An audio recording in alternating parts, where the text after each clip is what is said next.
Niger se réjouit du fait qu'à ce jour, nous ne rencontrons pas de difficultés, en tout cas qui puissent affecter donc, la bonne tenue de cette 29e édition du FESPACO. Nous avions en son temps, à l'installation du comité national d'organisation, soumis un rétro-planning, un plan d'action.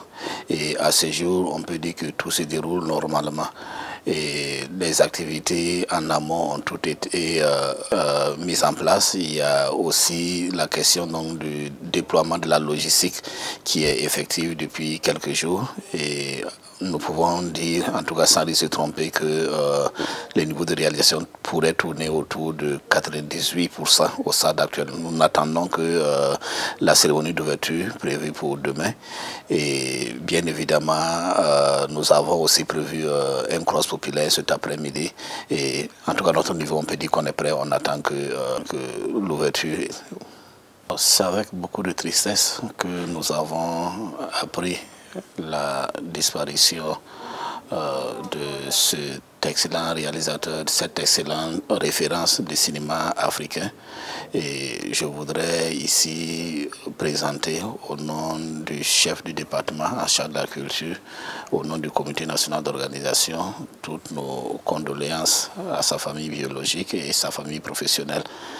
Il faut dire que M. Cissé était véritablement attendu à cette édition du FESPACO au regard de tout son parcours, au regard du savoir-faire. Et nous attendions véritablement qu'il puisse impacter ce FESPACO. Dieu en a voulu autrement. Alors pour la suite donc, des travaux du jury, il faut noter que c'est un jury professionnel qui avait été mis en place.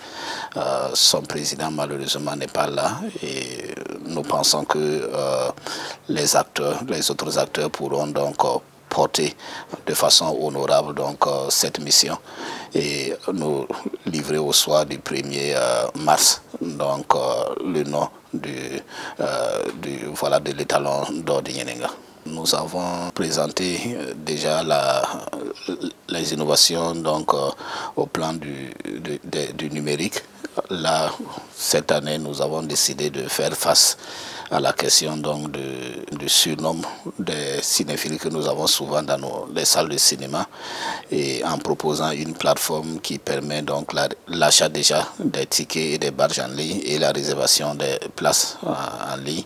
Nous avons proposé une application qui facilite l'accès au programme quotidien de diffusion. Également, cette application permet de disposer en temps réel de certaines informations utiles à tout festivalier présent à Ouagadougou pour le FESPACO. Au titre des innovations, il faut aussi noter le prix du public que nous proposons cette année, un prix porté par la RTB et le prix Thomas Sankara, qui revient dans la compétition officielle. Et ce prix également sera décerné par son Excellence, le président du FASO. Et donc c'est en gros ce qu'on peut noter comme grande innovation. Bien évidemment, il y a d'autres innovations que vous allez constater sur le terrain. Des dispositions sécuritaires ont bien évidemment été prises, comme d'ailleurs sur tous les grands événements que le pays a réussi. Nous avons la chance aujourd'hui d'avoir des hommes de grandes compétences, des hommes bien outillés pour faire face à ce type de défis. Et je ne doute pas que les forces de défense et de sécurité qui sont mobilisées seraient donc à la hauteur donc, du défi. Le message que j'ai à l'endroit des festivaliers, c'est de se mobiliser donc, pour fréquenter les salles de cinéma. Nous avons proposé toutes les solutions utiles, nécessaires ou indispensables à cela. Donc une plateforme qui nous permet donc d'acheter des tickets, d'acheter des badges, de réserver la place. Donc chaque Burkinabé devrait pouvoir facilement avoir accès aux salles de cinéma. L'autre attente, c'est souhaiter que les Burkinabés puissent réserver à nos invités, à nos visiteurs, aux étrangers, tout simplement, un accueil digne de leur nom, car notre pays est reconnu comme un pays hospitalier. Et nous voudrions enfin, pour l'ensemble des festivaliers, souhaiter respect des mesures sécuritaires, respect des mesures sanitaires, afin qu'ensemble nous puissions dérouler normalement le programme d'activité de cette 29e édition et que nous sortions véritablement ravis de ce que nous aurons réussi cette édition. Le Tchad, qui est ce pays frère et ami avec qui nous avons des accords de coopération culturelle.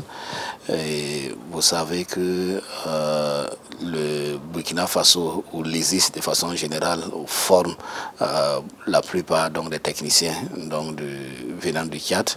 Et le Tchad emploie pour ses productions des techniciens burkinabés.